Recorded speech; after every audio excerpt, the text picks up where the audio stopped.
Heaven keeps great records. Have you ever thought about that? Heaven keeps great records.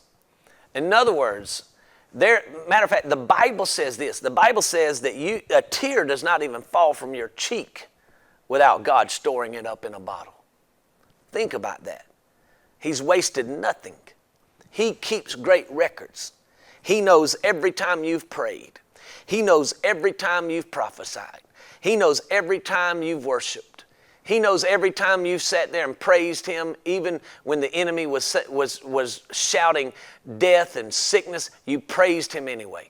He knows every time you have sowed a seed, every time you've tithed, all the hard work you've put in. Heaven keeps great records. How do we know that? There's a story in the Bible with a widow that comes to the prophet Elisha. And she says, "Man of God," she says, "you know the faithfulness that my husband had towards the Lord and towards His servants. And now there's a creditor coming to take my 2 sons away. We don't have nothing to give him. We have no money. We have no way of paying this debt off. And you know the faithfulness." Now let me just help you with this.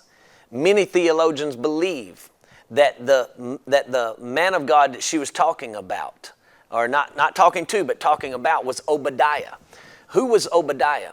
Obadiah was the man of God who hid the prophets of the Lord in a cave when Jezebel was threatening to kill them, and fed them with bread and gave them water.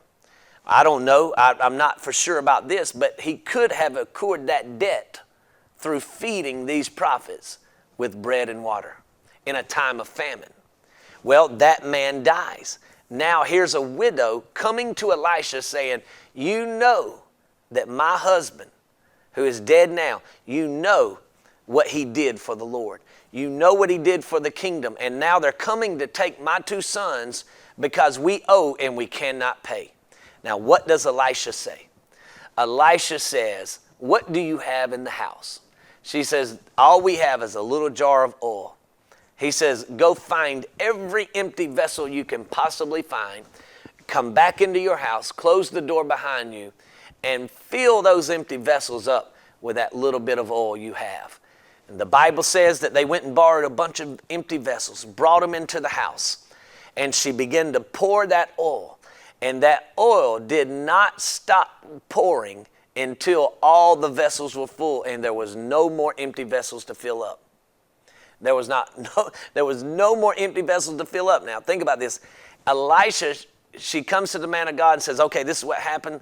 And I'm sure she's ecstatic. He says, "Okay, go and sell the oil, pay your debt, and you and your sons," listen now, "live on the rest."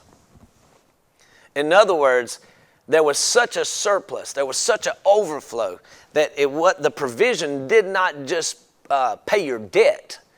It caused you to be able to live comfortably, you and your sons, for the rest of your lives. Now think about that right there. Think about that. What happened? Heaven had a record of the sowing of her husband. And when it came time for her to call on that record, heaven said, "Okay, here you go. Here's a supernatural harvest for you and your sons."